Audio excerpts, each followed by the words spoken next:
Hello and welcome to At One with Animals, Conversations to Inspire. I'm Janine Upame and I've been an animal lover for as long as I can remember. I was about 11 years old when I realized it was possible to communicate with animals. Actually, it was more that it didn't make sense that we couldn't communicate with animals. But it would be 20 years until I actually got to experience that for myself. I qualified as an animal communicator in 2016 with my teacher, Wynter Worsthorne, who I now work for, supporting her and her students. I was inspired to start these conversations to help people who feel stuck in their animal communication work.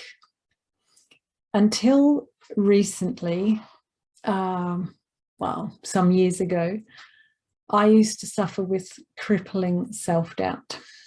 And I thought I was the special one, the unfortunate one, and it held me back.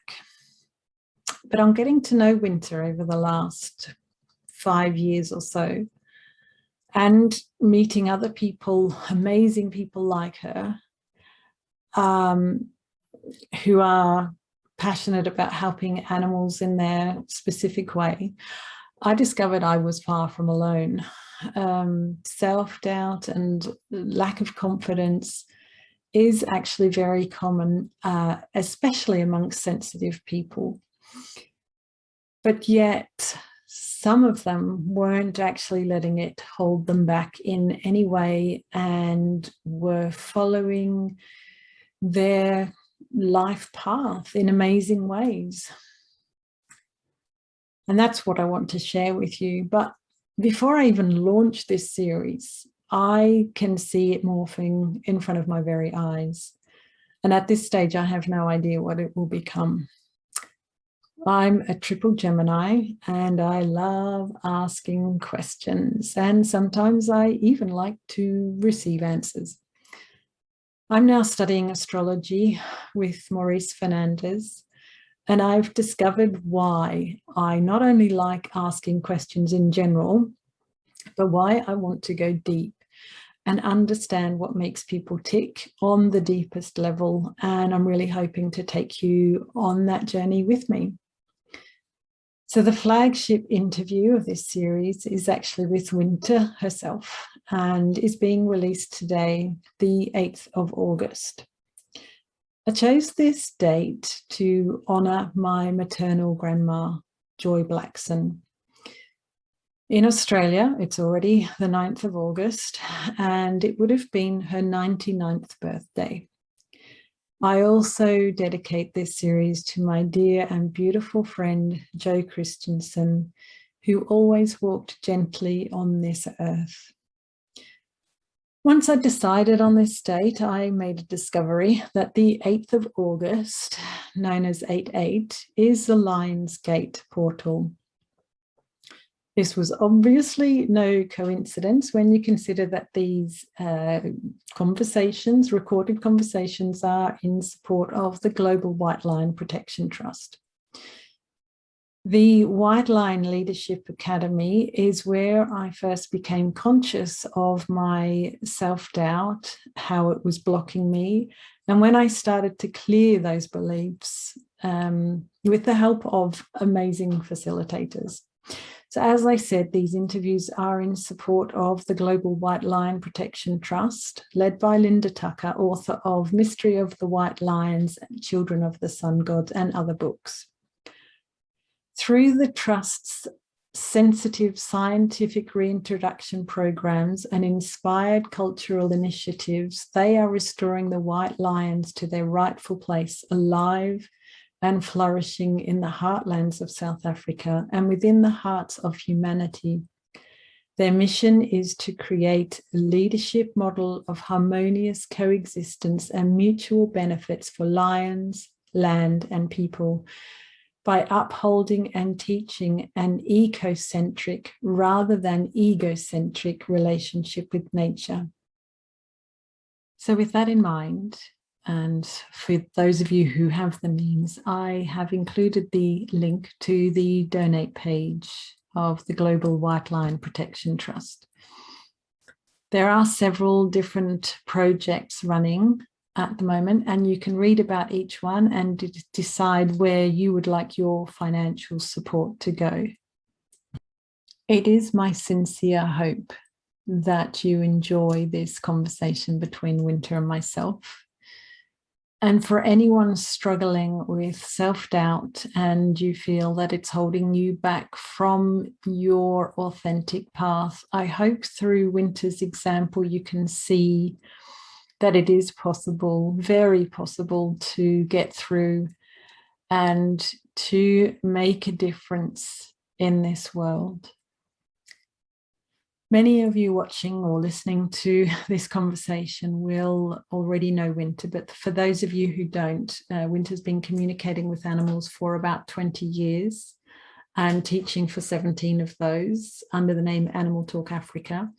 She has worked on many conservation projects such as the Global White Lion Protection Trust and Baboon Matters, and is one of the founding facilitators of the White Lion Leadership Academy. She takes people to the heartlands of the white lions with her StarLion journeys and holds workshops all over South Africa, Europe, and the UK. She has a phenomenal online course where she teaches students to communicate with animals and other species from beginner level to practitioner level. She has a book, Where is Biggles, and has many webinars. Many of those are free. And she holds heart gatherings which support many causes all over the world. And she now has a short online animal communication course for people who just want a taster. And just a note about this first conversation, it was recorded about a year ago. I have since moved house, so you will notice a different background. And I apologize for my inexperience and my lack of editing skills. I will get better with practice, and I plan to have a lot of practice. So without further ado, here is the first video.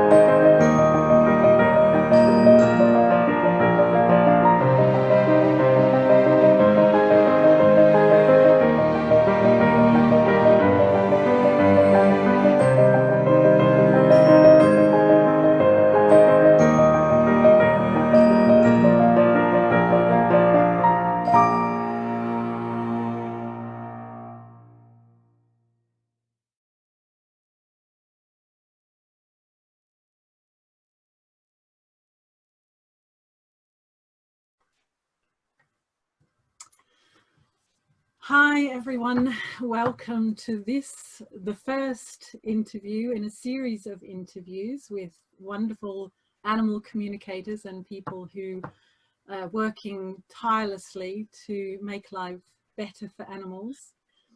Today you're going to get to know Wynter in ways you never have before. We'll be going deep into what made Wynter the remarkable woman teacher she is.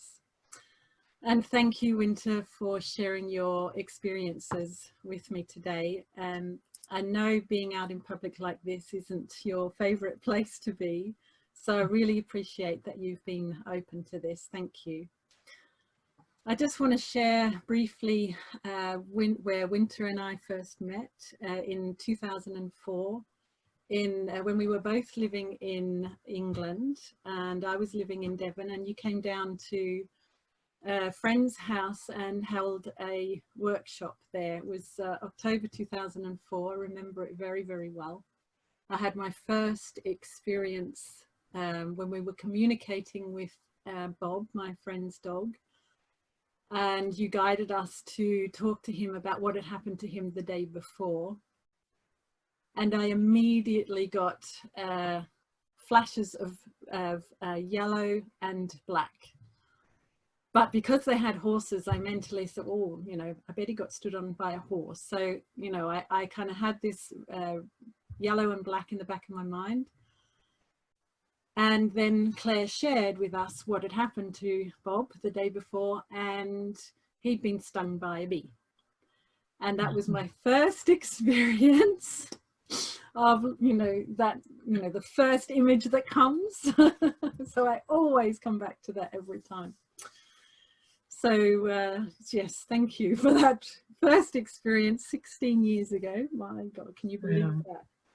Okay, so I've got Wynter's shared with me a bio that I'm going to read through, and then I'm just going to get Wynter to share some of her experiences as I read them out. So Wynter was born in Somerset West in South Africa, a small town just outside Cape Town, nestled in the Hottentots, Holland mountain range. Is that right? Mm-hmm. Okay. So what was it like growing up in apartheid times, and how did that influence and shape you? Yeah, wow, that's quite a big question, Janine. But firstly, thank you for having me, and thank you for this amazing sort of inspirational series of talks. I think it'll do very well. So, apartheid South Africa.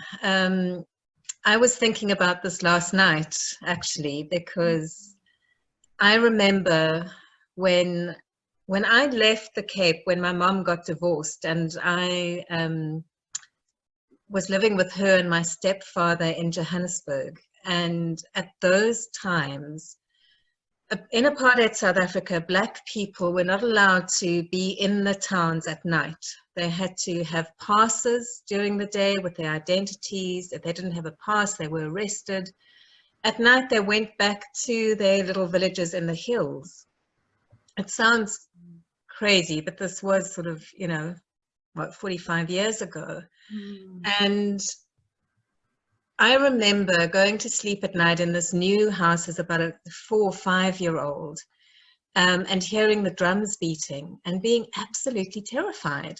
And I was really with drums, because we were on the edge of town. We weren't, you know, we were more in the suburbs, more in the countryside. And so we could hear the drumming, you know, the villagers drumming in their ceremonies and doing and at that stage, you know, black magic and sangomas were associated with witchcraft, and there was no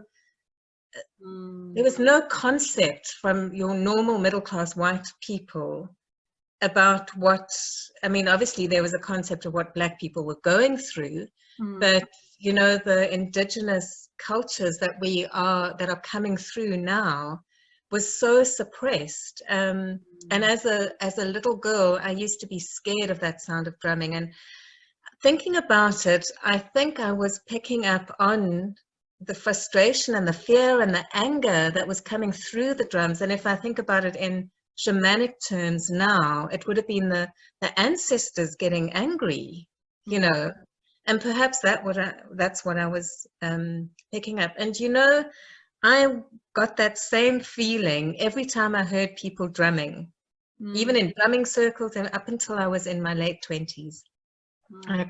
So it's amazing how things like that affect us. And that was just one small thing that I can remember about apartheid times. I remember in my 20s being really angry when I started learning about African culture and African tradition, being angry that this wasn't part of my growing up. We weren't allowed to know about this.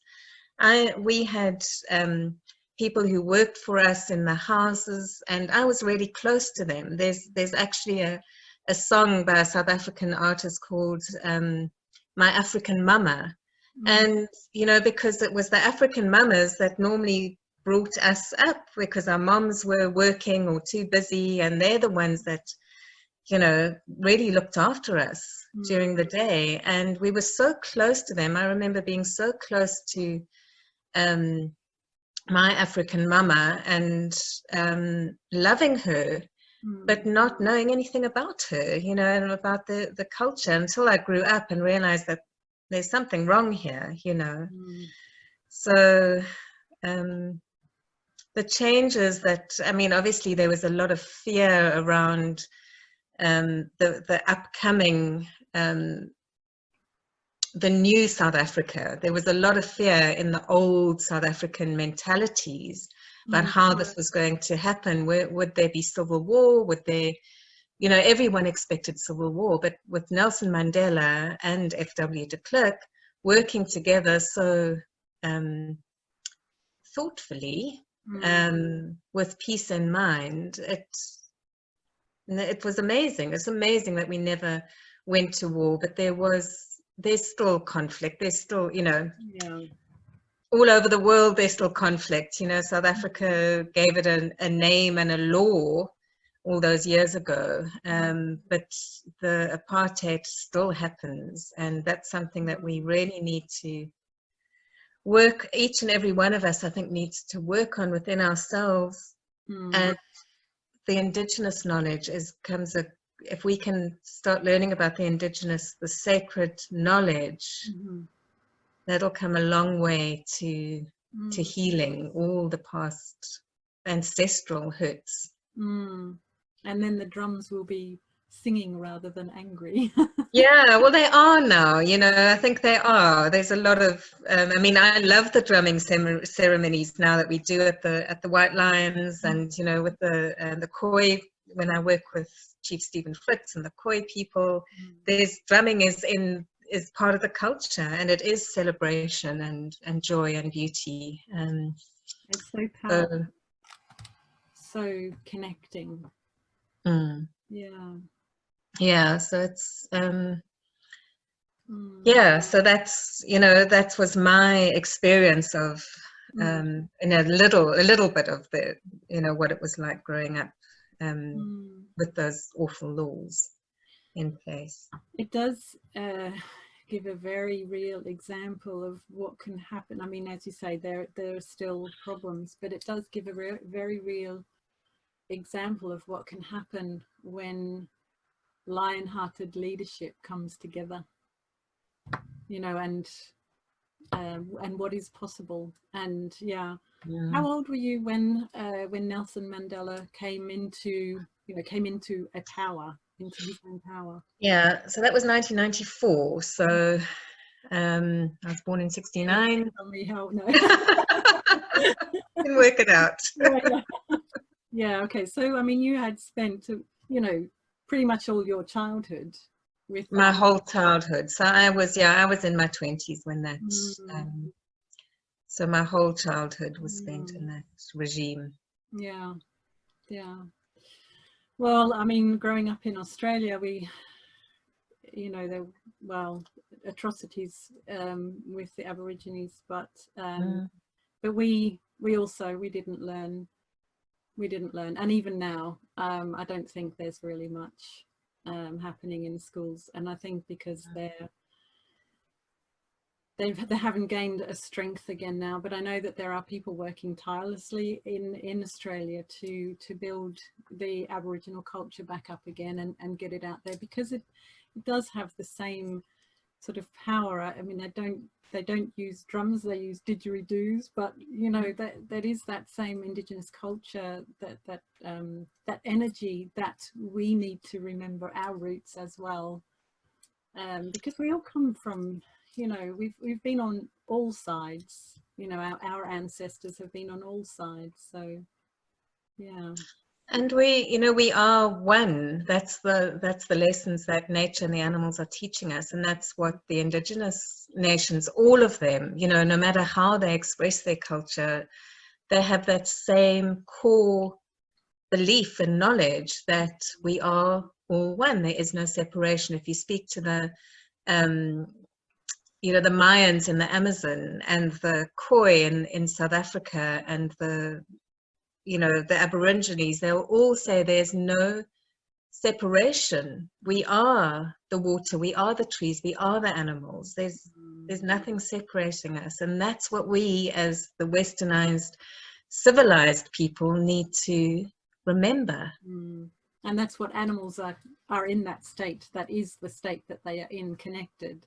And so each time we connect, I mean, I know when I communicate with an animal, you know, I might, you know, I'll be calm and peaceful when I meditate, when I communicate with an animal, but after the communication's finished, I'm so much more connected to everything, not just that animal. It's like, oh, you know, I'm home again. Oh, yeah, nice to be here. Yeah. So it does. And I think the domestic animals are a wonderful bridge for us. You know, because they've kind of learned the human ways, but they still have that connection. So for those of us who can't get out into wild nature, our domestic animals give us such amazing grounding into that connection. Yeah, brilliant. Yeah, so another question, did you do much hiking with your mum as a kid in nature? Do you have a connection with okay. Did you have a connection with nature? I'm just laughing at the thought of my mother hiking, in her high heel shoes and her pristine makeup. It sounds like we have the same kind of mum. My mum's relaxing shoes in the evening were 3-inch heels. Yes, yeah, platform heels, something like that. Yes. But no, you know, my mum had a wonderful connection with animals, and it's through her that my deep love for animals and respect for animals came. So, but we didn't go out hiking. You know, it was only when I was an adult that I went into the wilds of Botswana, which was my first experience of the bush. You know, I was in my 20s then. But my mom would take me to the Lion Park, which was a day's trip in those days. It's all built up now.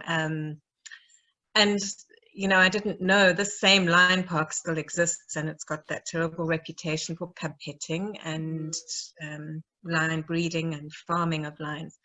But at that time, they weren't doing the cub petting. You could just go and see the lions in a cage and see them being fed. And I just loved those lions. I hated seeing them being in the cage, but I just loved being in the presence of them. So going to the lion park was such a treat for me. Lions were always my thing as a child, and all big cats actually, and the little cats. I never grew up. Well, I grew up, there were never less than 10 cats in our household growing up, because my mum worked with feral cats and rescued, and I couldn't walk past a pet shop without bringing a kitten home. So it was oh, how amazing. Yeah, so yeah, cats and the big cats, but not, you know, going into the bush. The first time I went, I was very fortunate. I went with someone who knew the Botswanan, the Chobe Game Reserve very well, and we drove up. There were a few of us that drove up there, and it was just magnificent. I mean, sleeping in a tent with elephants walking through the camp at night, and hippos munching on the grass next to your tent, and you're thinking, oh my God, this is just amazing. No fear whatsoever, but just absolute awe. Having a picnic on the banks, I mean, this was a long time ago, on the banks of the Chobe River, and watching these herds of elephants come down to drink. It was really magical. That was my first experience of the African bush, and that was in Botswana, not even South Africa. And Botswana, unlike South Africa, they don't have fences around their reserves and their parks. Whereas South Africa, and you've been, when you go up to the Timbavati and Greater Kruger areas, there's these smaller parcels of land that are all fenced, and it feels very enclosed. Even though there are big spaces, the fences are still there. And you know, one of the things that we want to achieve ultimately is to take those fences down so that the animals can roam freely. You know, that would be the ideal, and in safety, you know, without the fear of being hunted, which is why the fences are up. Yeah. Okay, so you spent the first 3 years of your life in the Cape and then moved to Johannesburg when your mother and father divorced and your mum remarried. Your childhood was not idyllic by any means. The main challenge being one of growing up with a stepfather who, through the frustrations and anger of being confined to a wheelchair as a young man, turned to alcohol, which made him violent and aggressive. And so how did you go through? I mean, you know, as kids, we don't know any better. This is what we deal with. So how did you deal with that? Well, I think with, you know, as a child, we had the animals, you know, the one saving grace, I think, of my stepfather. And I can think of him with love now that he's, you know, not here anymore, that he's back to the stars. But he did love animals, you know, and he loved all the cats, even though there were 10 cats, you know, and my mum kept bringing more cats and he had to provide the money and the food to feed these cats. So I think, you know, I had a cat called Cleopatra, she was a Siamese, and it was her and her 2 brothers that my mom rescued as kittens. And Cleo just latched onto me when I was 4 years old, you know, 3.5, 4, whenever it was. I don't think I'd been in Johannesburg very long. And she was just my confidant, my friend, my companion, you know, my mother, my everything. And she used to sleep across my neck at night and suckle my ear. And we grew up together, you know. She died when I was 21. And she was 16, nearly 17. So I think it was through her and the animals that I just, you know, I suppose I was a quite shy child at school. I had a couple of best friends, but I was certainly not, you know, in the popular group, and I was always a bit awkward and different, you know. But yeah, I think then it was my cats, and in particular Cleo. It was only as an adult, when I had, you know, when I was in my first long-term relationship, and I was going to relationship counseling, that I realized that my childhood was probably not a very healthy one, you know. So we don't know when we're going through it. It's only when we compare it to other people, or, you know.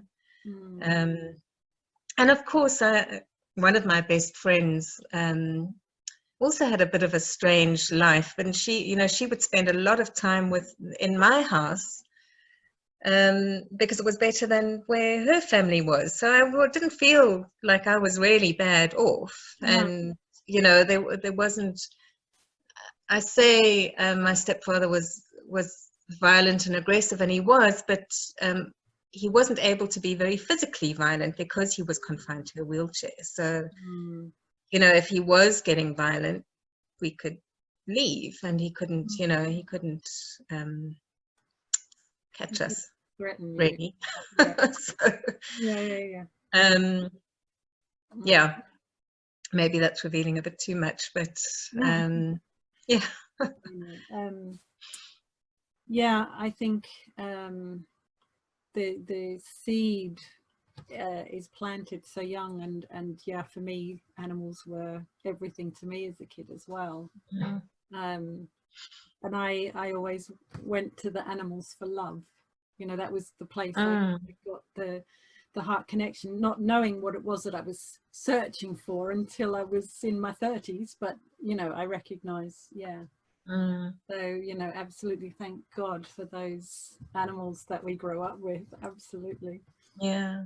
And I also think, you know, so many of us in the Western world have grown up with very, unless, you know, except for the sort of more Italian, you know, the Italian and the Spanish, very emotional people, Mm. more English, you know, coming from the English colonial times, there isn't much expression of love, and not many of us in our age have had, you know, those expressive parents. I mean, my mum only started telling me that she loved me when I was an adult, and she started feeling more relaxed about life. Mm. So although I know she loved me, I mean, we loved each other dearly, we never told each other that. No. And I think, you know, that lack of love is that lack of the words of love, because words do mean a lot.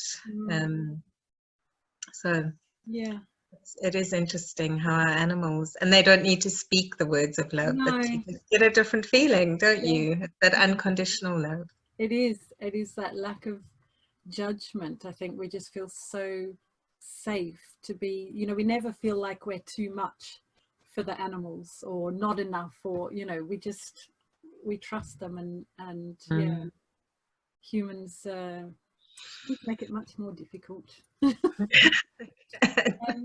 We'll come back to Cleo in a moment, but I just want to pop in here about your education, because I just want to say that I mean, and I was guilty of this some years ago, that when you see people, you know, out there, like you have created this amazing course, you've got a couple of hundred students, you know, the webinars that are viewed by, you know, a couple of hundred people, you know, there's this kind of, well, it's easy for someone who doesn't feel like they've made anything of their life to look at people like you and think, you know, they've got it easier, you know.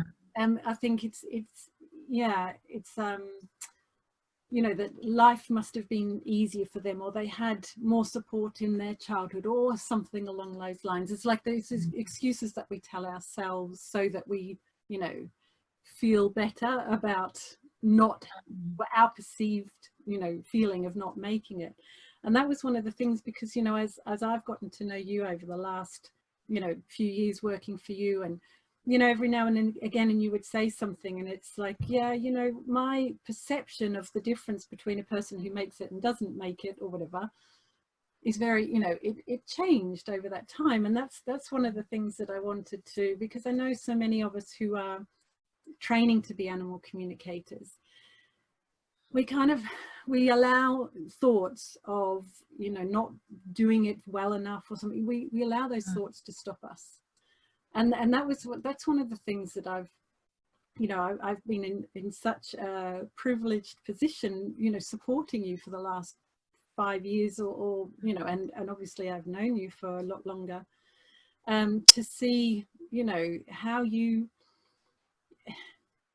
don't let that stuff hold you back. You know, it's just that you, I don't know, and that's what I wanted to get across to people with these. Well, one of the things that I, you know, that I've thought about is, you know, hey, we can all find our truth and do it and live it, whatever that is. But anyway, sorry, just wanted to to mention that thought that I'd had.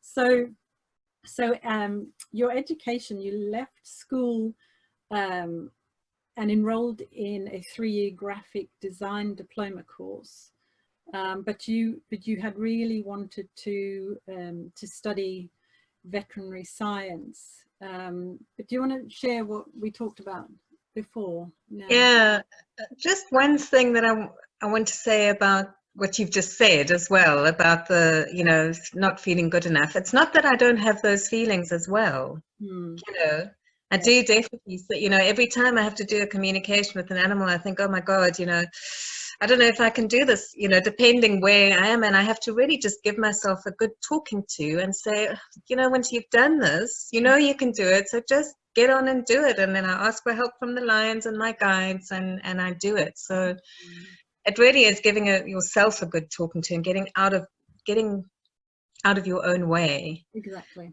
Yeah.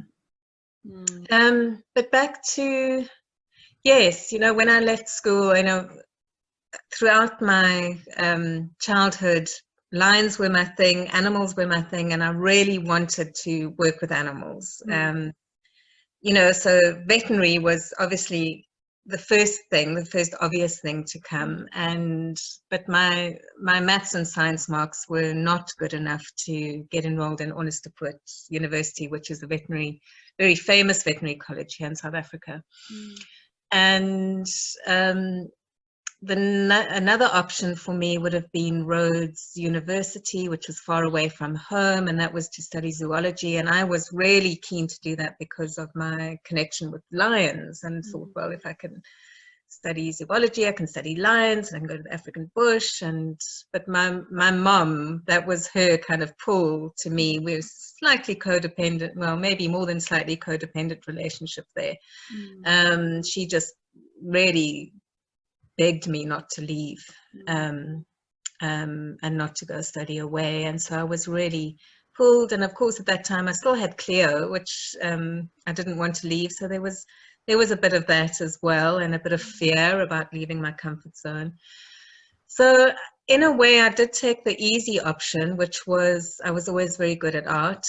I wanted to study fine art, and my dad, my stepfather, who I called my dad anyway because I didn't know my own dad, he said, no, you know, you have to study something that will make money. You can't just be an artist.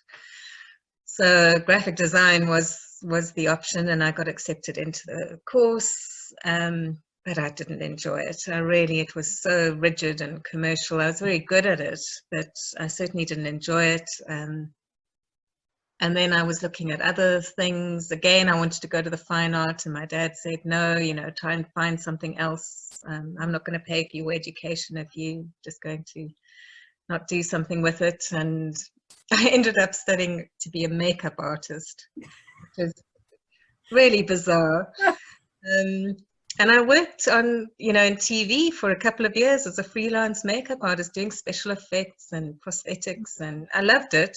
I loved the studying part of it. The actual working on set was very boring, to be honest. There's a lot of hurry up and wait. I enjoyed the creative bits, but those jobs didn't come very often.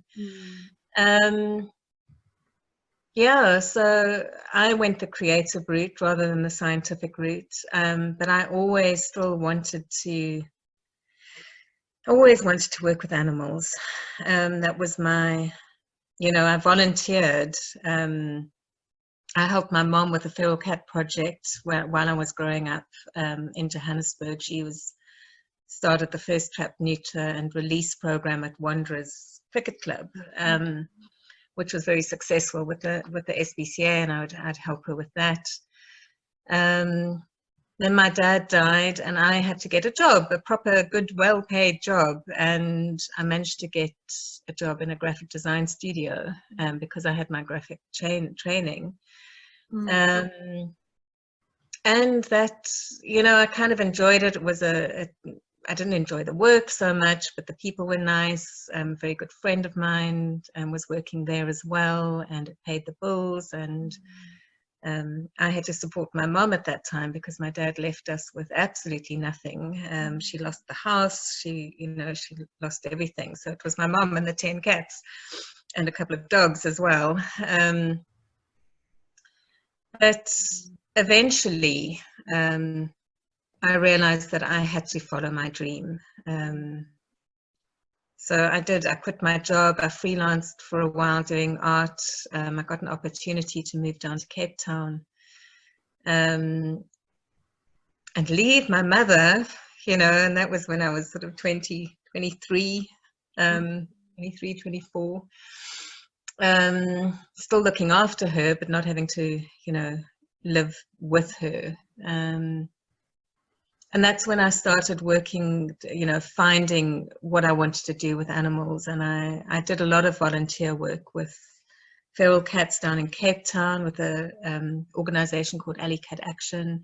Started doing a lot of awareness raising. I had a little art gallery that I'd opened up where I was living, and there I'd always have educational posters about feral cats. I helped with some feral cats on the little farm complex where the gallery was. Gosh, it was so long ago. It feels like a different lifetime. And then my life changed when I discovered this work, animal communication. But it sounds like you were heading towards it from, yeah, it's like you were being drawn towards it for a long time. Yeah, I was, you know, and it's funny because I explored other ways of working with animals. There was animal reflexology. I did a couple of workshops in that.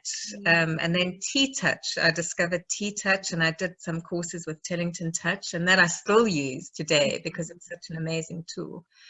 But it was when I read Amelia Kincaid's book that I thought, this is it. And what led me to that particular path was my reconnection with African shamanism.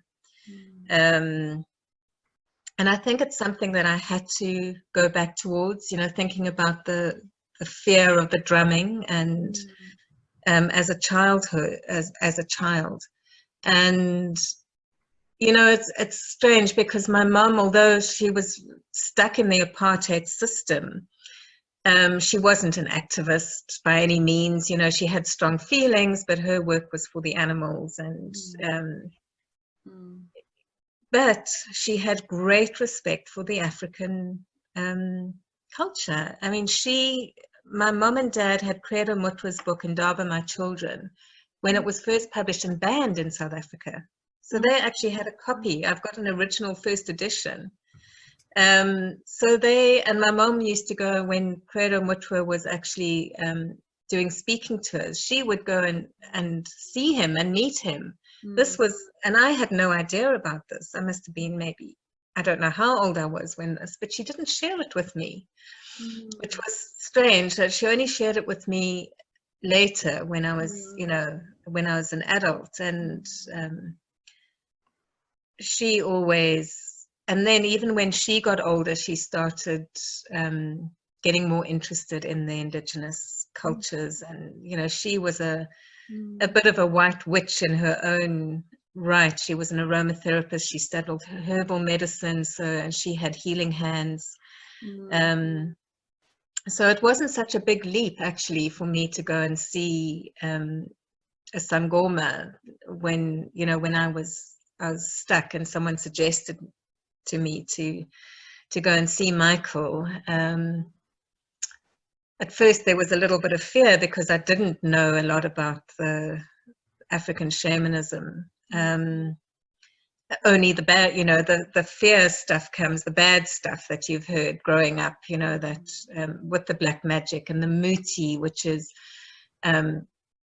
misunderstood. Muti, which is the word for medicine, and it actually, muti means medicine coming from the bark of trees, whereas white people had, Western people, ignorant people, had described it as medicine coming from dead animals that were killed for their parts. You know, there is an aspect of that in traditional medicine, but not nearly as much as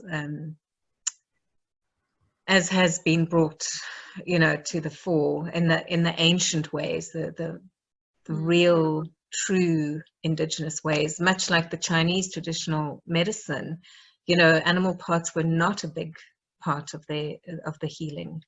Oh, interesting.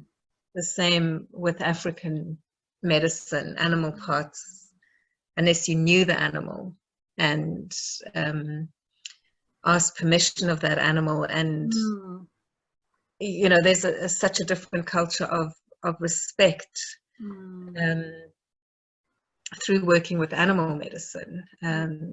So those fears I had to confront when I went to see Michael, and he allayed my fears completely. Even though I walked in and there were these animal skins all around, but he told me the story behind each one of them, and most of them had been handed down to him through generations of sangomas, and others that he had collected, been gifted himself, had been animals that had died, you know, by a car accident or something like that. He didn't actually go out and hunt for medicine, and people didn't do that. the true healers, you know, so that's not well known. No. Was it fairly easy for you when you started to talk to Michael? Was it fairly easy for you to let those fears go? Did you recognize the truth had been in you the whole time? And yeah.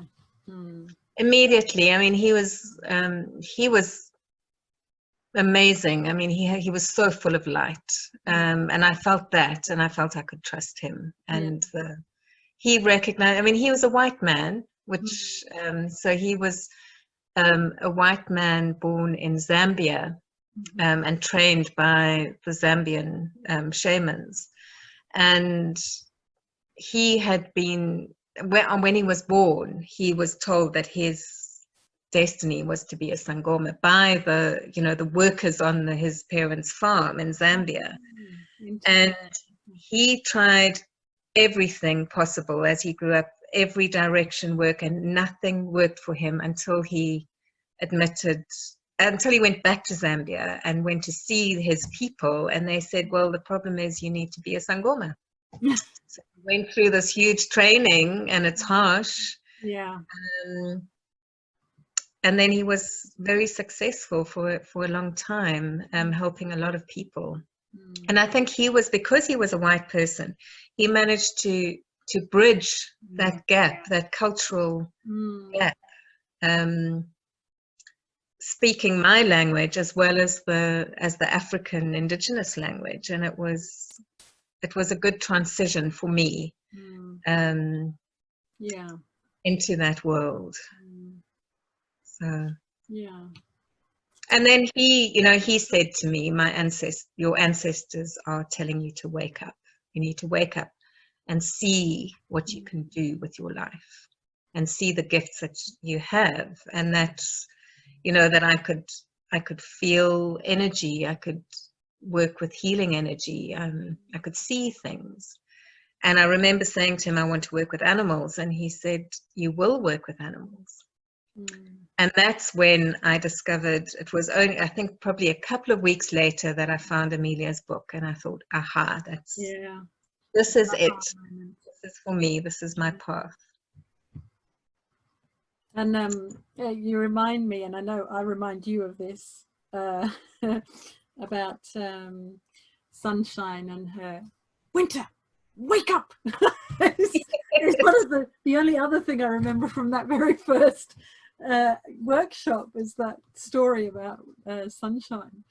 Yeah, and that was before I'd taken any courses or anything. I think I'd just finished reading Amelia's book.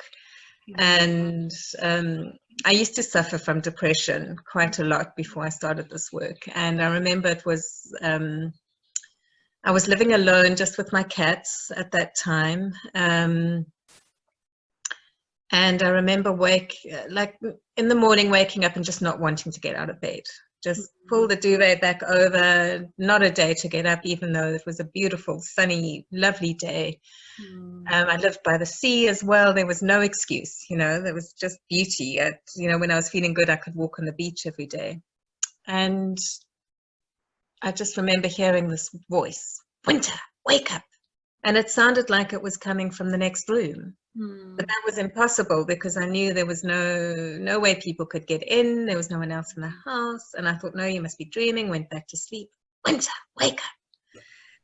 And then there was Sunshine standing in the doorway, just glaring at me. And I thought, I just read Amelia's book and animals speaking. And I just looked at her and I said, was that you? And she jumped up on my bed, and her way of waking me up normally, and ever since, was to tap my nose with her paw. And she came up to me, tapped my nose, and I just quietly then, in my mind, I heard this, yes, you must get up now. Time to get up. And that was such an amazing experience for me, because it just showed a way that, I don't hear voices like that very often. And that was the first time I'd ever heard an animal's voice. but it showed me the possibilities. And it normally, things like that normally happen when you just in that sort of semi-sleep state. I can't remember what the brain waves, if it's alpha or beta, whatever, sleep state, when you're just waking up or you're just drifting off to sleep. That's normally when I will hear words coming from elsewhere, from another being. But that was, yeah, and sunshine, you know, even as an adult, my cats have been my, you know, my everything. Even my husband now, Simon, who I love dearly, he knows, you know, I love you. He says, I love you more than anything or anyone. And I say back to him, well, I love you more than any other human.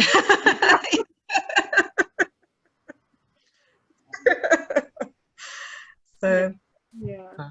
Okay, so yeah, just you talk about reading Amelia Kincaid's book Straight from the Horse's Mouth, and then you knew that you'd found your path.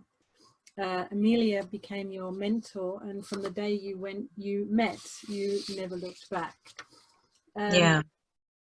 At this point, did you have a vision of what would become AnimalTalk Africa? Not at all. I just knew. I mean, I remember thinking to myself, and it was quite naive actually, sitting watching Amelia in the workshop thinking, I want to be Amelia. I want to travel the world and teach this amazing work, because, you know, it was in my first workshop with her that I realized I could do this.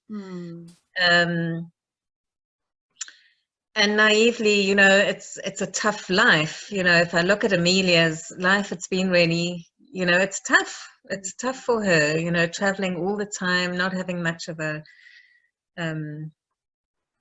yeah, sort of a personal life. I think, you know, it's probably changed now, but at the time she was just on the go all the time. I wanted to write a book like her. I wanted to travel and teach workshops all over the world, and to a certain extent I'd started doing that. Didn't write the big book, or not yet. I've written a small book, but not, you know, not to the extent of Amelia's books. But I found my own way, you know, I found my own way of doing things, and it's the best way. I even say to my students who become practitioners, you know, you'll take what you've learned from me and AnimalTalk Africa, and you'll put your own energy into it and your own way. And that's how it should be. You know, you're not there to regurgitate my teachings. I'm not there to regurgitate Amelia's teachings. Though a lot of my teachings I learned from her. The most important things I've learned from the animals. And that's what I always tell people, you know, the animals are your greatest teachers. And that's, Amelia taught me that as well, you know. So she was a wonderful mentor, because she was so generous with her teachings. And I do remember when people were asking me to teach them how to do this, and I didn't feel ready at all. And I remember saying to her, I don't know, you know, people have asked me to do a workshop, and I don't know if I'm ready, and, you know, what do you think? And she said, Wynter, the world needs animal communicators. You need to, if you can teach it, just do it. And that was amazing to me, because so many teachers of specific modalities don't want their students to teach the same thing that they're teaching, because it takes there's maybe a fear there of them taking away your income, your students, you know, whatever. But she was so generous, and she really supported me in my, you know, writing my book, teaching my courses. She was a brilliant teacher. Yeah, and you reminded me that it's about trust as well. And, you know, I guess the animals do tell us that, remind us of that all the time. Trust. Yeah. And it's what you say, you know, to students is trust what you get. But I guess you could take that into, you know, as big as you can. Trust life, trust the universe. Yeah. Trust nature. Yeah. Absolutely, and trust your own feelings, as long as it's not governed by fear. We need to transform the fears, because so many of our lives are governed by fear, and that's what stops us. That's what stops us from achieving what we need to achieve in life. And you transform that fear, and there's nothing to stop you. You have all the support in the world. And again, it's our perceptions. Our perceptions create our reality. And if we can change our perceptions of something, we change our realities. Yeah. Okay, so Wynter pioneered the modality of interspecies communication in its modern form in South Africa, and that was 20 years ago. And it's a journey that's taken you to places you would never have dreamed possible, such as working closely with lions, obviously your first love, the enigmatic and endangered white lions, of course, as well as baboons and elephants. So can you share, how did you meet Linda Tucker? That was again through her book, Mystery of the White Lions. When I was leaving South Africa to live in England, a dear friend of mine, Wally Peterson, who used to work with the baboons, gave me a leaving present of Linda's book, Mystery of the White Lions. And I remember I stayed in France. I had my cats with me, so I didn't want to put them through quarantine in the UK for 6 months. So I lived with them in France for 7 months. Anyway, those outdated, horrible quarantine laws. But it was a great opportunity for me to study my animal communication, practice my animal communication. But reading Linda's book, I was so homesick for Africa and for lions.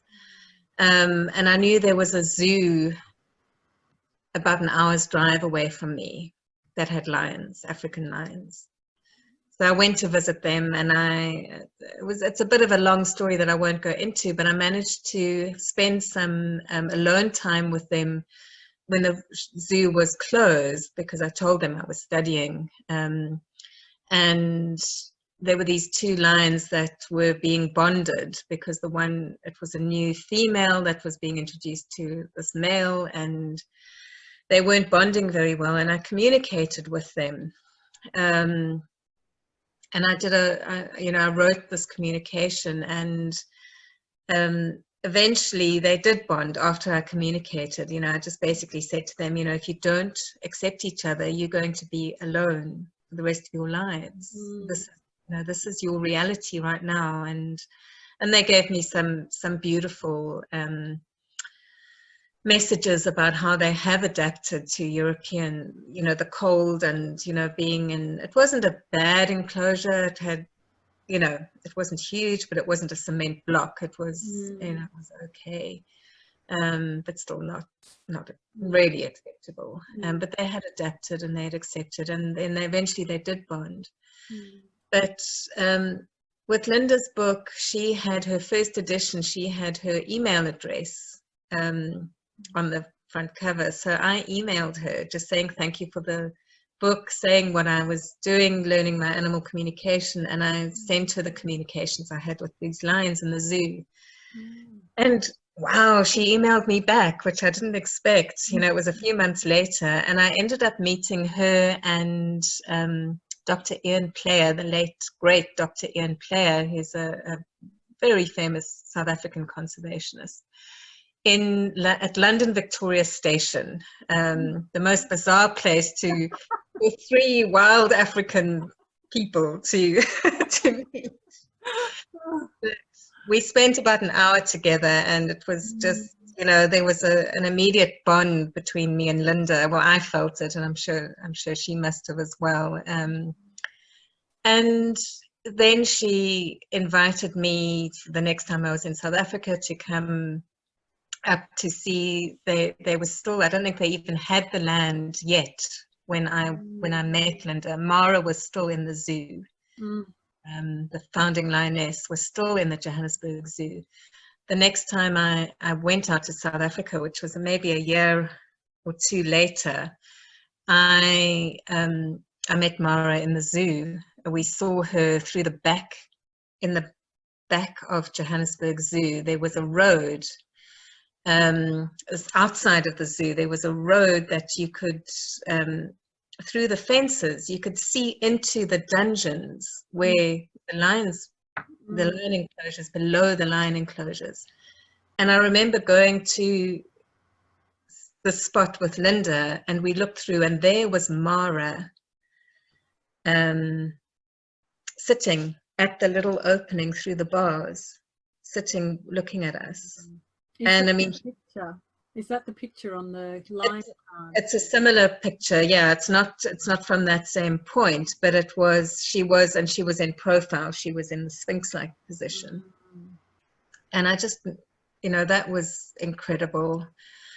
And, I sort of went through the whole journey with Linda, communicating with Mara and her 3 cubs, because she had the 3 cubs, Lataba, Reduce, and Zaira, with her in those dungeons, and they'd never been out until Linda managed to get them out. And I think what healed the connection between me and Linda and my work with the trust was when Linda asked me about how important are the cubs, because she only had the money donated to get Mara. She didn't have the funds that the zoo was requesting to rescue the cubs as well. And the message I got from Mara and from the cubs was that they are the 3 wise ones. They are vital to this project. If the project was to succeed, they need to come with. And she had got that same message from the Indigenous African elders that she worked with. So the fact that we were all getting the same message sort of showed her that I was on the same path, the same wavelength, in alignment, as she loves to say. And then that just led to then they got the land, and I was the first person to bring a group of people to Tsao when Mara and the cubs, they were still in the boma. They were in the introduction boma. They hadn't even been released out into the bigger area for, the hunting area. Lion hunting area, not human hunting area. And it was just it has been such an incredible journey. That was, I think now Lataba, Mara's son, has just passed a couple of months ago, and he was 18, he was 18.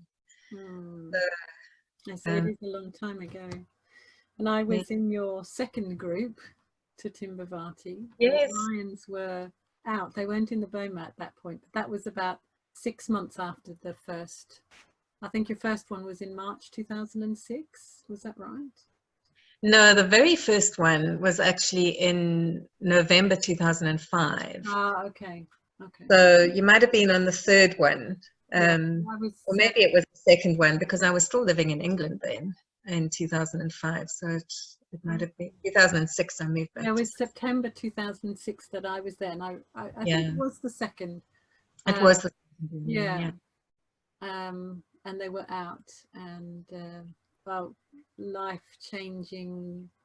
It was, I remember saying it was like we had left Earth. We're on a different planet that had different time, because I was there from the Friday evening to the Monday lunchtime, and it felt more like 2 years than 2 days. It was just out of this world. Yeah. So. Yeah, and I remember it was like a stopover on your way to Norway from Australia. It was crazy, but amazing. Most people go to, Asia for a stopover. I went to South Africa. That's where I'd much rather go to meet the lions. Yeah. So I'm just, because we're sort of talking a lot about some of the stuff that's in here, so I just want to, sorry, I'm just going to scroll through this.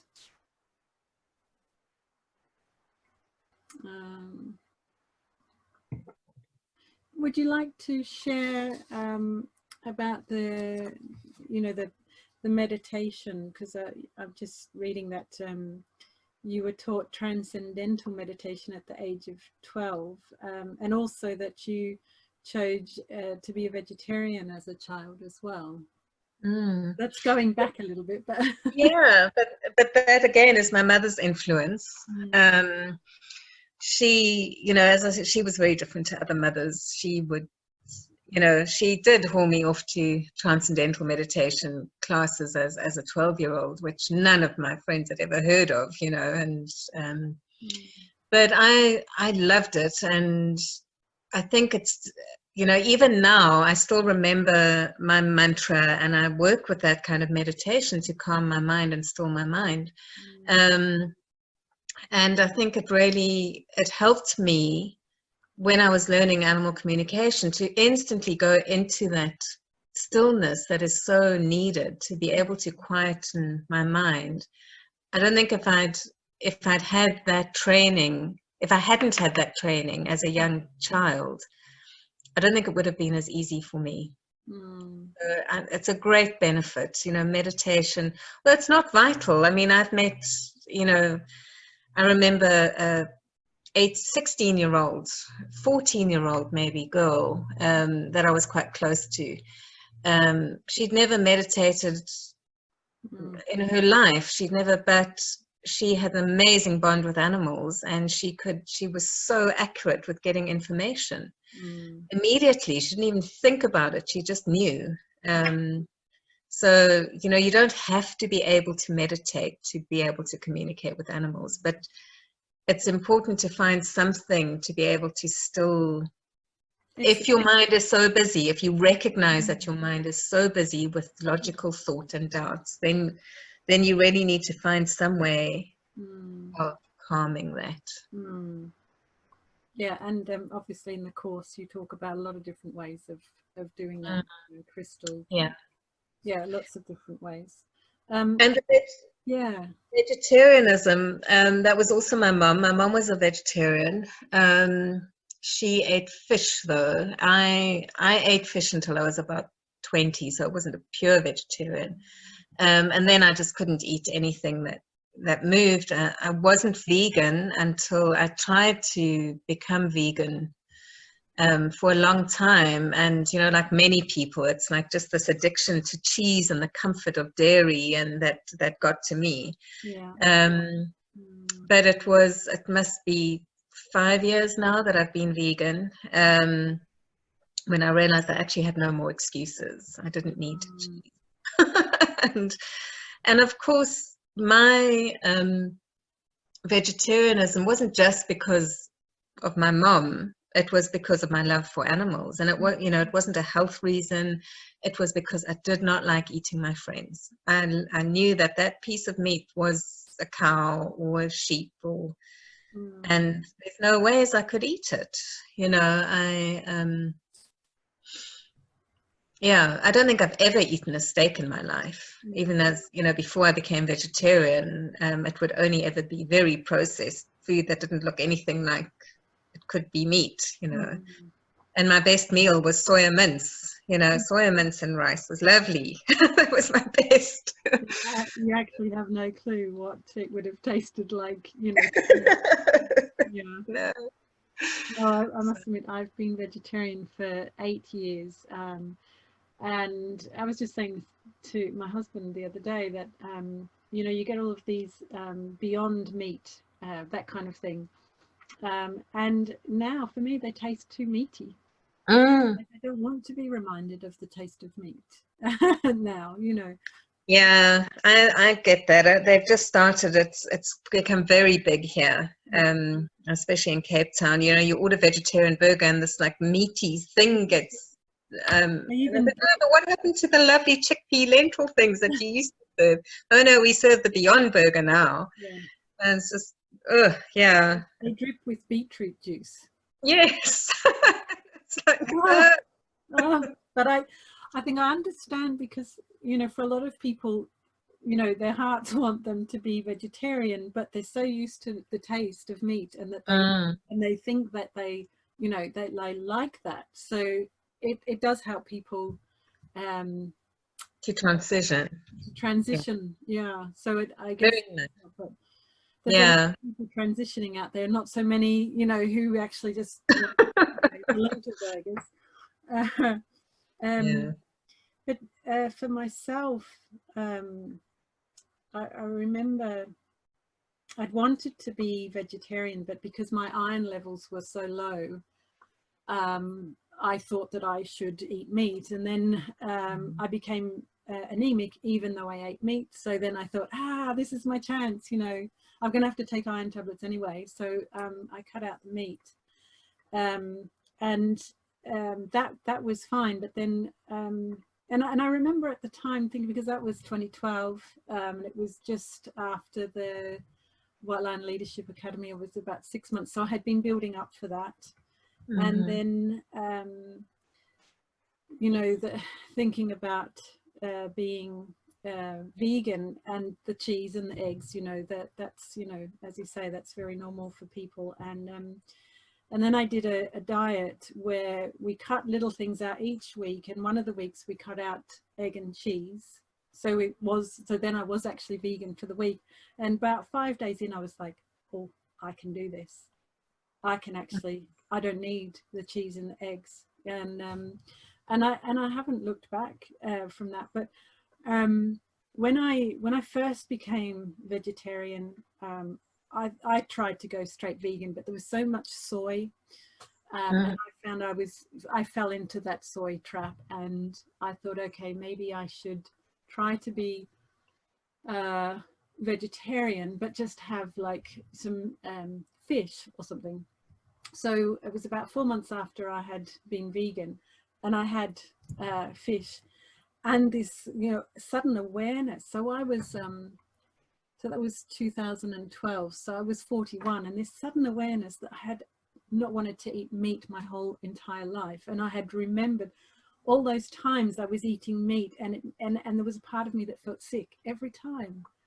And yet it had been so suppressed, because I didn't have, you know, the ability to see it in myself, that, you know, at 41 I suddenly realized. So I think for me, that's why being vegan has been easy, because that's who I have been my whole life. You know, I was a vegan who ate meat and cheese. Yeah, I think, and the fact is we all are, you know, we shouldn't be eating, you know, even if, never mind the cruelty part of it, we're not really designed to eat as much meat as people are eating these days. You know, the indigenous people would have meat once a year, and it would be a sacred event, you know, and some of them didn't ever eat meat. So it's such a weird thing that we do that. It is such a weird thing. And it really, what's interesting, I mean, I think we're planning to do a whole webinar on veganism, but you can never try and talk people into being a vegan, because or to be eating plant-based. There has to be that epiphany. And there was that epiphany moment for me and for you, and I think most people who become committed vegans without straying, or without, you know, really feeling good about being vegan. There's that epiphany moment. It has to come from there. And it comes. I mean, I've had people standing up at my talks and saying, how can you be an animal communicator and you still eat dairy? And yeah, it's like, whew. I had to have my moment, you know. I'm human, unfortunately. I'm to be a lion. All right, Wynter, I'm sure in the next life you're coming back as a lion. I'm sure of it. And you probably were a lion in your past life too. But I wonder, in 200 years, you know, humans look back on how we ate, you know, and how people will actually think, you know, we look back at cannibals and think, you know, they're barbarians, and in 200 years, you know, humans will look back and think we were barbarians for eating meat. But, I'm sure. yeah. And yeah, I'm sure if we survive this Well, era. yeah. The handful of humans that are left. Okay, I'm just going to read this out. The animals and your ability to connect with them was what made you deal with the stuff that inevitably comes up when working with heart energy. It's through this work that you manage to face your fears and move forward in your life in a powerful and more influential way. The animals gave you purpose, showed strength, and showed you how valuable this work is. You were left with no choice but to live and be with the animals, moving away from depression and loneliness to joy and community. Today, your work with the animals has evolved to include sacred activism, which was your last webinar, where through meditation, prayer, and deep energy work, connecting with the universal consciousness, you, along with the community of like-hearted individuals, assist in helping people wake up to their abilities to nurture, love, and be in harmony with all. So can you, I mean, obviously you have had a love for animals your whole life, but can you see a link between your past experiences? Because I'm wondering, you know, where did the pioneer, the entrepreneur come from? You know, you say you're shy in school, you know, and you were, you know, working tirelessly to, you know, for the cats and the shelters. Do you feel like that the influencer was always in you?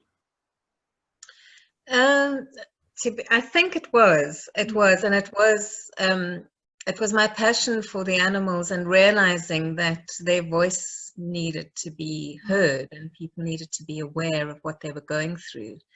That drove me. I mean, even from my little art gallery, you know, putting up posters about, you know, why you need to neuter and spay your cats because of, you know, and but I do remember the first time I ever stood up in public and gave a talk, and that was with Linda Tucker and Dr. Ian Player. It was the first time I actually stood up on a stage to an audience of about 100 people.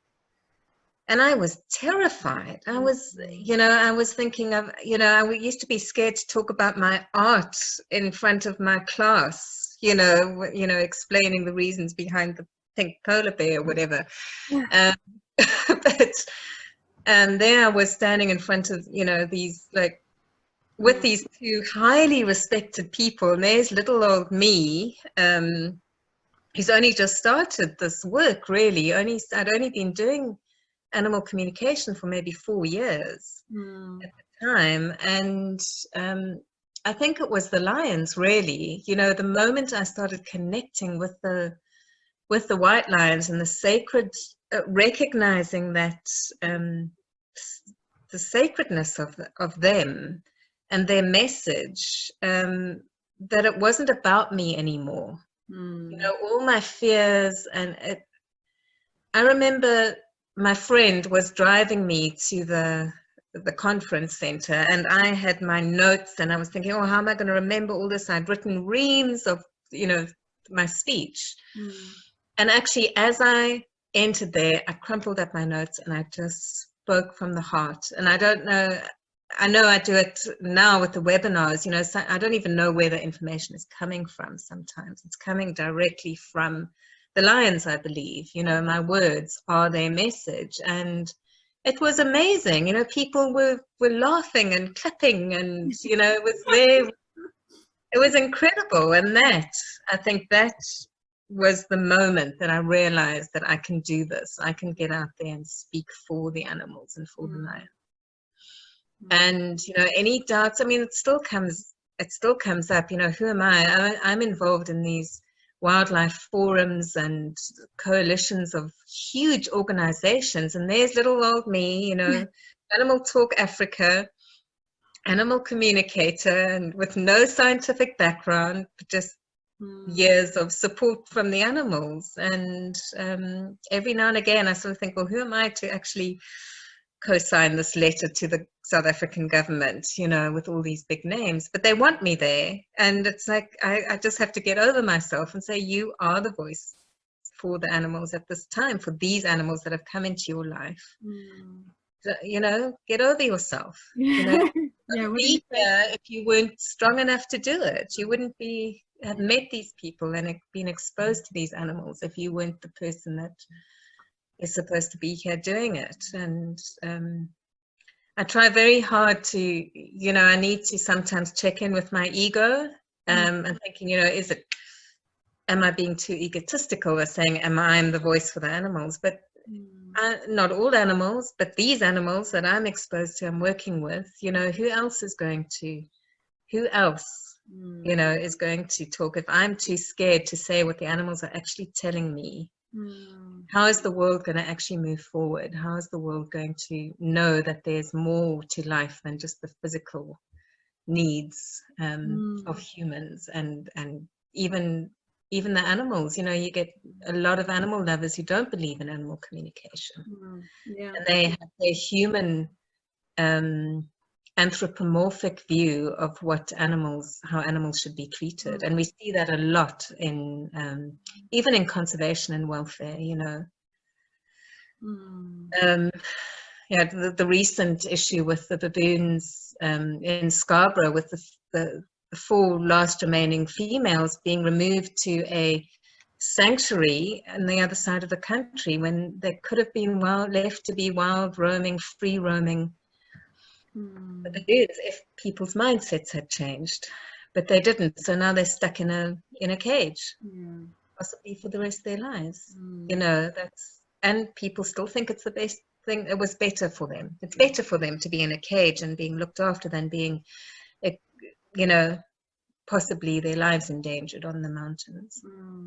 So it's hard. It is tough, because those are animal lovers. They really believe that it's the right thing. So coming up against that is tough. But you stand strong, and you know, you check in with the animals all the time, and you continue to share their truth. And you know, it's I know that it's not easy, and sometimes you struggle with the emotional aspect of it, but you keep doing it. And you know, you must have this inner strength that you know, it's amazing. You know, I remember that was my fear. Well, you know, I had several. I think I had all the fears to communicate with animals, and I just keep trying to find the one that you would, you know, say, yes, Janine, you're right, you can't do it, but you never did, because that was one of them. You know, of course, the emotional side of it, but also I remember us having a conversation about ego in animal communication, and that was, you know, one of the fears that I'd had that particular day. That, you know, my ego, I would, you know, I'd become too egotistical, and you know, you said to me, it's okay to feel pride, as in the lion pride, you know, that pride, you know, when you're doing something that's so wholeheartedly authentic to help the animals. And I think that that's something that a lot of us, you know, Western women, you know, we feel like we have to be modest, humble, but we confuse that with small, you know, and having pride. You know, think of a proud lion, you know, it's not small, you know, it's there, it's standing its ground, it knows the truth. And and yeah, that it's rubbed off on me, obviously, because now I am an animal communicator. It's a very good one. So it's taken you a bit longer than it could have, but it's all timing. But you know, that pride that you speak of, and the animals want us to do this work. They, you know, if you're feeling called to be an animal communicator and you feel like you're not good enough, let go of those fears, because the animals want you to do this work. They're there to support you. And, you know, if you don't, what is left? What is there? You know, you can do other things, but if you can bring the animal communication into whatever else you feel more comfortable doing. I know a lot of people who've studied animal communication who've actually done, you know, a friend of mine, Joey Phillips, she's a brilliant communicator, but she works with horses, and she does cranial sacral energy with horses, and she does iridology for horses, but she works with her intuition with connecting with the animals. Lorraine Turner, who does the most amazing artwork, and but her art is brought through the connection with the animals. So you don't have to be an animal communicator like me, you know. No, you know, you need to be yourself. I remember Catherine, I can't remember her surname now.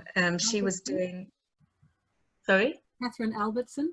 Yes, Catherine Albertson from Canada. She once had a communication with her goat, and her goat said, you need to be you, because nobody else can be you. You need to be you. There's nobody else that can be you and do things your way. You're here for a specific reason. You've chosen the specific life with all its ups and downs, all its, you know, miserable childhoods or joyful childhoods, or whatever you've experienced in life has brought you to this spot. And if you're listening to this, you've got an interest. And you are there for a purpose, and just find that in your heart. Connect with the lines. If you've drawn to lines, connect with your animals, connect with nature. You can connect with a tree. Find your heart, your lion heart, you know, find that. What is, you know, if you go into the Lion-Hearted Leadership courses that are being offered now, I think they launched on the 5th of July,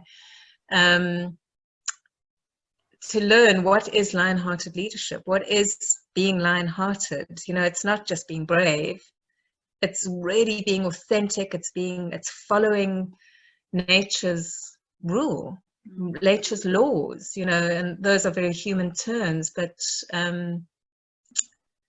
yeah, be you and be the most authentic you that you can possibly be. So I mean, we're kind of, you know, sort of touching around the same things here, but you know, one of the things that I experienced for myself when I've had trouble, when I've felt that I've had trouble communicating with animals, is I would go into this sort of feeling sorry for myself energy, and I know that happens with a lot of people, but I've never known that to happen, at least the time I've known you. I've never known that to happen to you. You've always been, I mean, you've said that you've, you know, acknowledged the times when you need to go to bed and stick the doona over your head or the quilt over your head. But you don't seem to go there, into that. You don't seem to dip into that. Yeah, I think because I recognize it now. Yeah. And that's, you know, you can either, I remember actually seeing a psychologist about my depression before I started this work. And she said, you know, you either go fully into the depression and you go and you take time out, you take 2 or 3 days and go to bed and pull the covers over your head, or you recognize it and you find a way to move out of it quickly, you know, depending what's going on. I do have days where I will stay. I won't do anything else and read my book the whole day because I actually can't face what's coming at me, you know, all the horrors and all the stuff that is going on in this world. But when I recognize it coming and I need to get out of the way because I've got important work to do, I'll look for the joy. And that was Mandela's message to me. Look for the joy, find the balance. With all the horror, go and do something joyful. Even this week, I wasn't feeling well. Physically, I wasn't feeling well. And that was making me feel depressed as well. But I'm very fortunate to be at the moment in this beautiful piece of wilderness, in a town called Wilderness, on the edge of the forest. And I actually went, my husband had to remind me, he said, what what would you do to feel the joy right now? And I said, well, just listen to the birds, you know, because the bird sounds here are beautiful. And he said, well, how will you best listen to the birds? And I said, I'll just be still. And he said, what about going for a walk in the forest?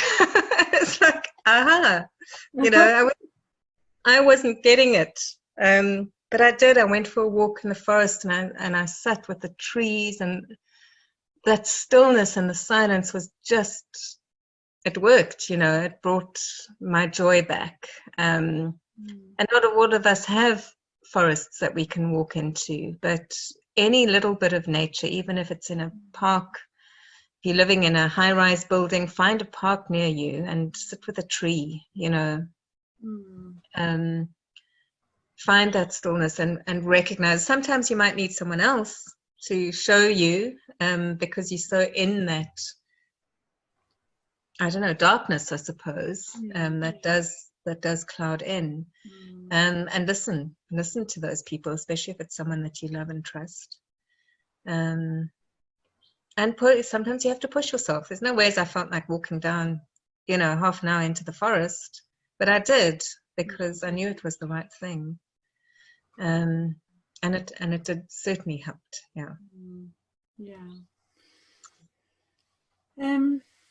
Okay, so we've talked a lot about you and you as a person, and the things you've had to deal with and experiences that you've had. So now I would like to sort of go over to some questions about animals and animal communication and that sort of thing. So one of the things that I often feel confused about is which part of the animal we're communicating with. And I know that a lot of animal communicators believe we're talking to the soul of the animal, or the higher self of the animal. But I always remember that same workshop, that first workshop, where we had come back from lunch, and I was sitting on a sofa on this side, and you were sitting opposite, facing us on the sofa. And Bob was sitting there playing with a tennis ball, looking at us. So he had his back to you. And you were saying, okay, you know, we're going to start. And, you know, Bob was like, you know, kick the ball, throw the ball. You know, he was not really ready to give, you know, to stop lunch. And you said, okay, I'm just going to ask Bob to, you know, that I'm going to let him know that we want to start again. And I remember this most serene look on your face, and this smile. And Bob, his first of all, his ear started to turn, and then I remember he turned around and looked at you. And then when I read Linda Tucker's book, the first book, The Mystery of the White Lions, and Maria Causa shares that she knew the lions were listening to her when she communicated with the lions because they twisted their ears. So, so to me, this is why I get confused. And maybe we talk to different levels of the animals, but what would you say? Which part of the animal do you feel we talk to? Well, I think, you know, we certainly are, we are connecting with the essence, but on a physical level, the animals are aware of that communication, especially when we're asking them to do something for us, you know, to calm, or for them, you know, to calm down, or to, you know, change the behaviors or something. When we are putting that energy, you know, I've always felt they could feel that communication rather than hear it. Maybe in some way they do have a language where they actually hear it, if they, but you know, the ear thing would be a change in the energy, I think. You know, a change in, so they are so sensitive on a physical level that the moment they feel that shift in energy, which is what we do when we go into our heart space, the energy shifts, you know, from being chatty and lunching and playing, and he was playing with his ball. The moment I went into my heart space with the intention to calm everything down, he felt that shift, and he felt it coming from me.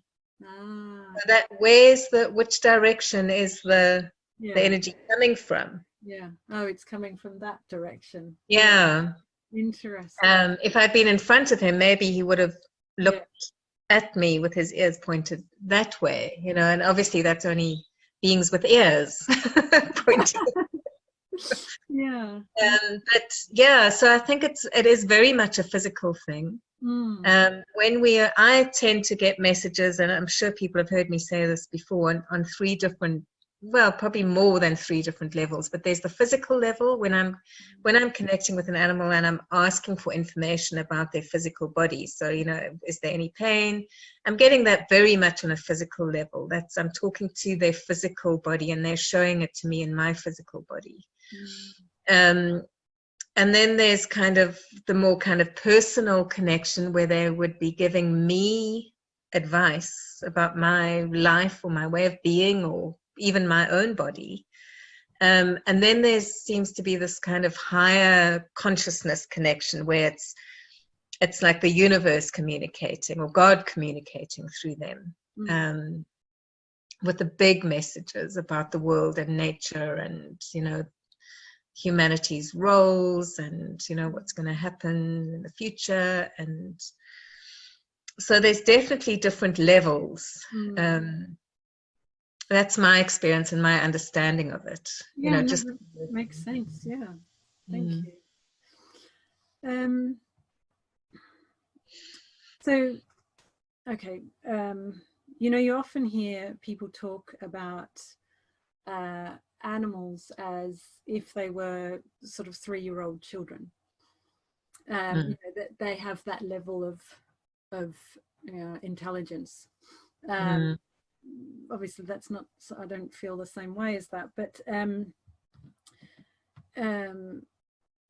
know, and that animals can't grow spiritually. Do you believe that? No. I mean, if they can't grow spiritually, it's because they've already reached the highest level of, where they've attained, you know, enlightenment, so to speak. But no, you know, I feel it does the animals huge injustice to treat them like a child. I mean, you get these old, wise old animals, you know, dogs, cats, gorillas, lions, whatever, snakes, you know, anything, and they have so much experience of life and knowledge, and you treat them like a baby, that can be really insulting.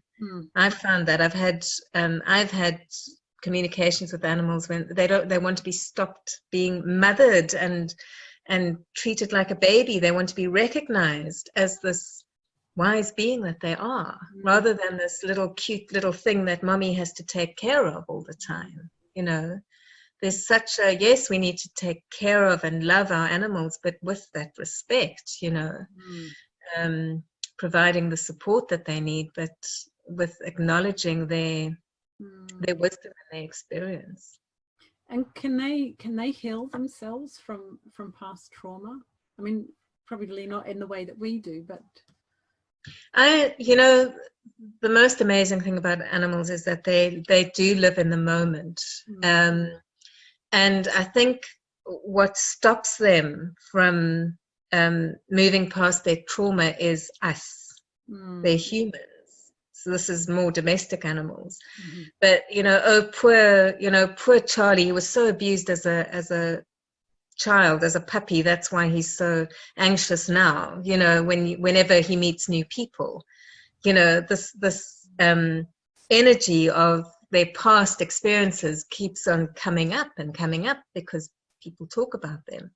But if they were left to their own advices and people didn't know anything about their past, and yes, maybe there's things that'll happen that will remind them of a bad thing happening in their past. And, you know, there's all sorts of things like cellular memory of what, you know, what happened in the womb. I do feel that they can, if we support them in their healing, that they are very much able to let go of those traumas, if they have that support. So if they're in a good, happy place, that in itself is just supportive. And it's only when they are reminded of past traumas that behavior kicks in, maybe aggression. Some of the behaviors might have become habitual because it feels safe to, thinking about aggressive dogs, to attack first if they're feeling anxious about or worried that, it's a feeling that comes up that reminded them of a past hurt. So, okay, we mustn't let that happen again. So I'm going to do something about it. But if, so those things they need a bit more support because they haven't had the reassurance. They don't feel safe enough not to stop those habitual habits. So that's when we can really help them with communication. So, yeah, what can people do? Because, we do have a tendency to, see or know of an experience that an animal has had in the past, or, see an animal that has, had something wrong.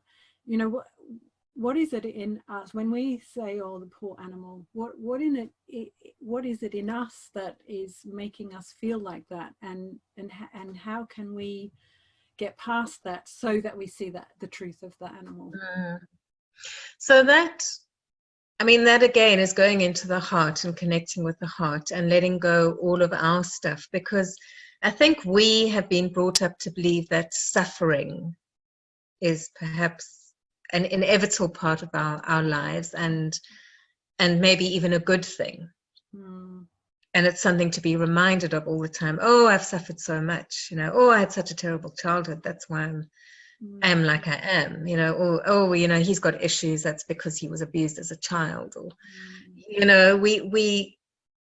we give suffering such a big, I don't even know what the word of it is, we pay so much attention to suffering, and that's because we've been conditioned to do it, through generations.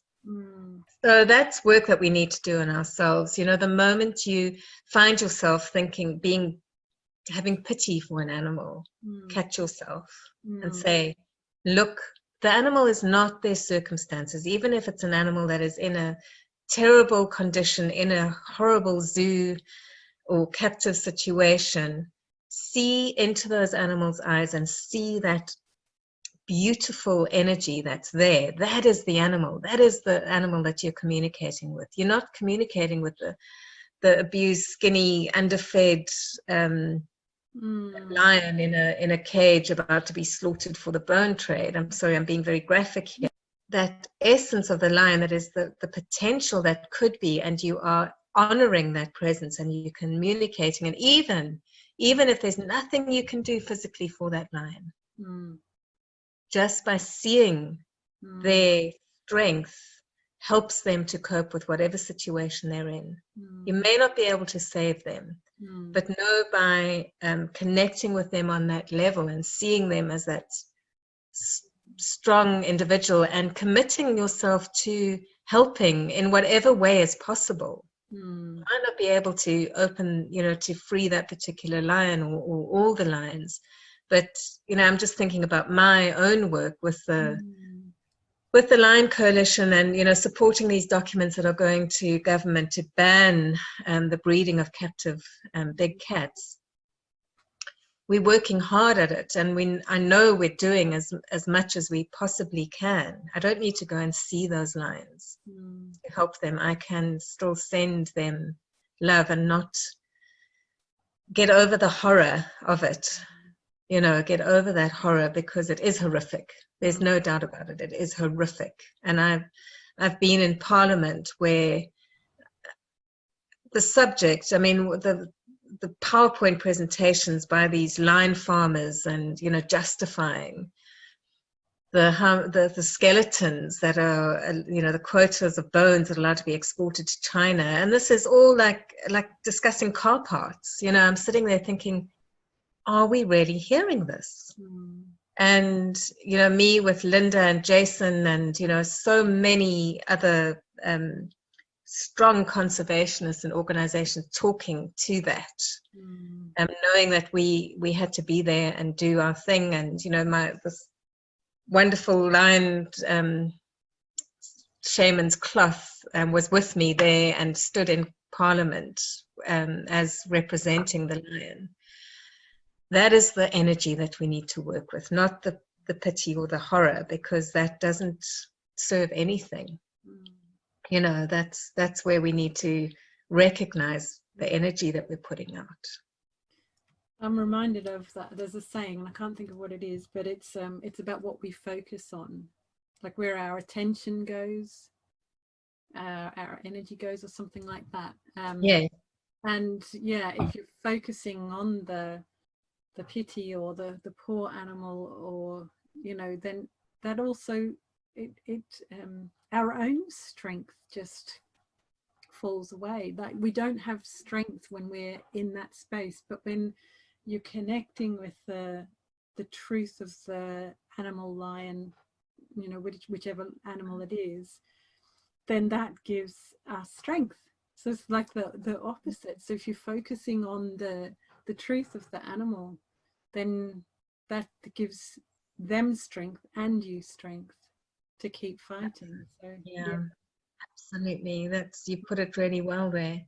And you know, it's easy to think of a lion as being strong because they're, you know, strong like a lion. That's what they symbolize. But you can find that same strength in a pitiful little 3-day-old kitten, you know, or a baby chameleon. You know, whatever you're connecting with has that strength and power of Mother Nature inside them. And that's what you see, you know, you see that golden heart of Mother Nature, and that's what you work with. And they can give you such strength.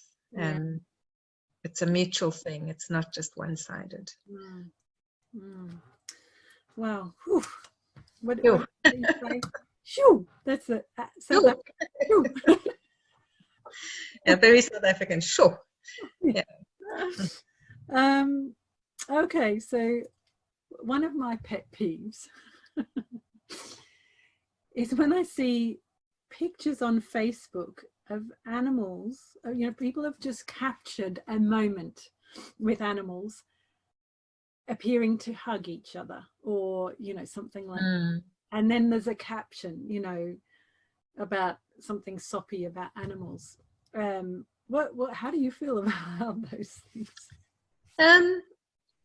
They don't bother me that much, I must admit, but I think what bothers me more is when there's when you can see the animal has really been put into that pose. There's often, or even if they've been changed with Photoshop, or even dressed up. I don't like animals being dressed up, I have to say that. I have apologies to anyone who likes to dresses up their animals. But I don't. It does. They shouldn't be wearing clothes, animals, unless it's a Sphinx cat that needs a jersey, or in the winter months. But and people do. It's that anthropomorphizing again, and it's animal communication is not about putting our human views and perspectives onto the animals. It's really about going so much deeper and realizing the animal's perspective.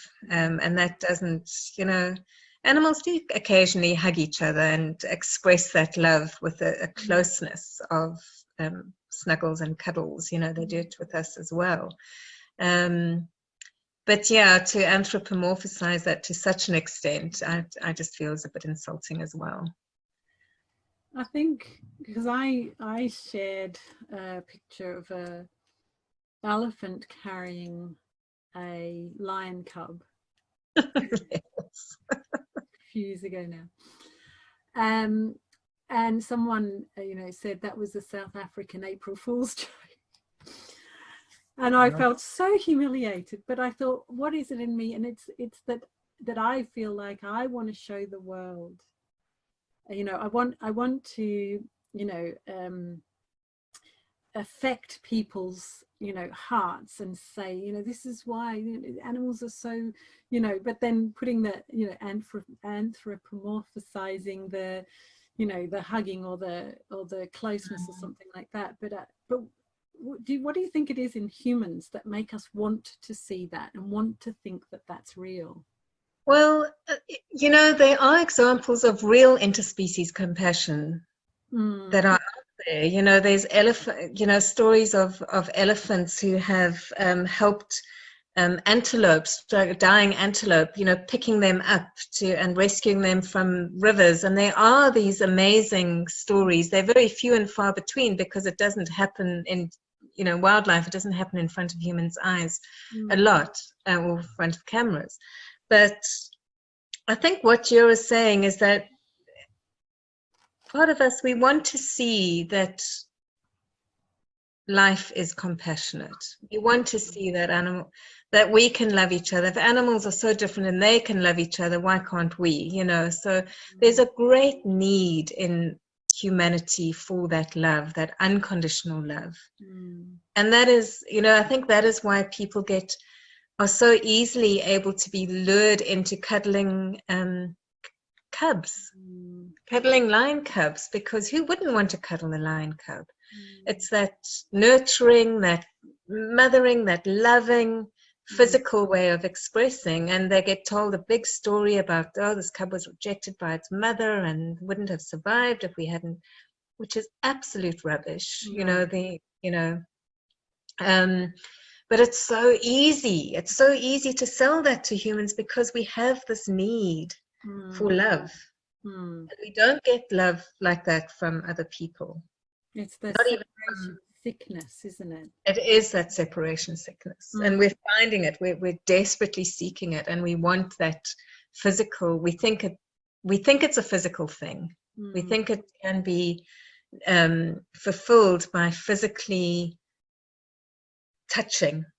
And that's why all these wildlife tourism places where you can handle animals are so popular.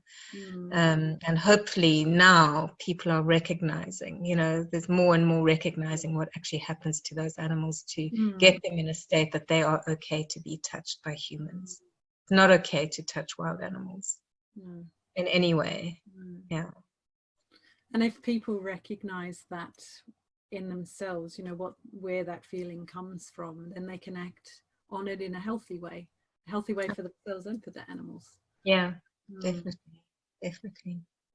I think what I'd like to do is end off with a question specifically for people who are trying to, or you know, who love this work and want to communicate with animals but feel like they can't, or that they don't believe in it. And so I was curious about two things. One is, have you ever met anyone that cannot communicate with animals? And what do you say to people who believe they can't? Well, to your first question, I've only ever met people who believe that they can't communicate with the animals. And what I say to them is that they need to just do it. They need to try it and trust it. And when I'm working with my students, it's easy because then I can mentor them. I can say, look, because they'll say, oh, I'm getting this information, but it can't be right. And I don't know what I'm doing. And, you know, oh, this is just ridiculous. And make sure that they write it down and they tell me whether it's in a physical workshop or online or, you know, as a written communication. I make sure that they write down exactly what they get to practice. And I can see, even they might not see that it's right. I remember you once I think you did a communication, you didn't get any feedback from the client or the person when it was quite a long time ago. And you just assumed that you were wrong because you hadn't got any feedback from the client. So you have to be brave and ask, you know, go back. I think you did a follow-up with that. And I can't remember the outcome, but I'm sure it was positive. Because once you get the feedback, I've had it with clients, and they'll say, oh, yes, thank you very much. And I think, oh, gosh, they obviously weren't impressed. And I'll say, well, what about the white fence that I saw, and the front garden, and the street with the children's school next door? Did that make sense? Did that resonate? Was I completely off? And they'll say, oh, yes, no, that was absolutely accurate. Okay, thank you for that. So it really is about persisting and being brave enough to ask for the feedback. And 9 times out of 10, you are on the right track. And if you do get people saying, "Oh no, that wasn't right," or that doesn't resonate, don't get discouraged. And it's easy to do, but find the thing that was right, and remember the energy of how that information came, because it's a very different feeling when you get accurate information and when you get information that is coming from somewhere else, or is your mind coming into play.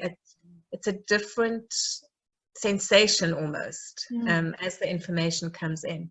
So you need to be very sensitive and very aware of how you feel when the communication comes in.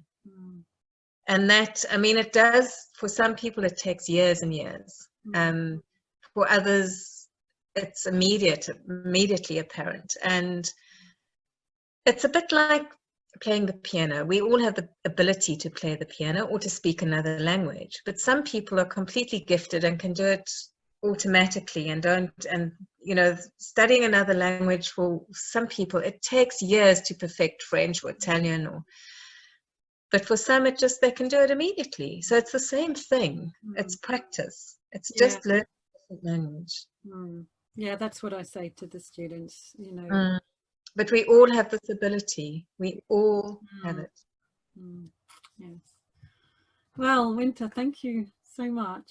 This has been brilliant, and we're going to have to do part 2 at some point, because I've still got more questions. That's fun. True at heart. Yeah. So I hope that everyone out there has enjoyed this. I'm going to continue with these interviews with other animal communicators, but I think it's going to go wider than that. I love talking with people who really are trying to make life better for animals in whichever way they are. And with these interviews, I'm not charging any money, but if you do resonate with this work, and Wynter's talked about the white lions, there is going to be a donate button on the video for you to donate to the Global White Lion Protection Trust if you feel called to do that. Wynter, would you just like to be able to say a couple of things about the trust and where the donations go to? Yes, sure. it is an amazing project, and at the moment there are 3 different prides that are being protected in relative freedom. They are, free roaming, hunting themselves, but it is an expensive job to keep them safe. There are electric fences around because there are poachers out there. Up until very recently, lions were allowed to be hunted, and there's sort of a casual agreement now in the area that big cats aren't being hunted. But that's certainly not law. So it's going to take a long time to get those fences down into the greater areas. So in the meantime, whatever support, and certainly in this time of lockdown and the pandemic, the bread and butter of the White Lion Trust is usually with groups coming and supporting that way. So whatever donation financially you can make will really go directly to helping the lions, and not just those lions, but the advocacy work that the trust does as well, for the greater picture, he really will be supporting that as well. So a good way to, if you can't get there and you're doing such amazing work on an energy level to support them, but the financial support does help immensely as well. So that would be wonderful. Thank you, Janine, for doing this, which supports people in so many ways and then supports the lives as well. Thank you. Well, thank you. And that's all for today. So thank you, Wynter, for answering all my questions so perfectly, and lots of love. Yeah, lots of love to everyone as well. Thank you.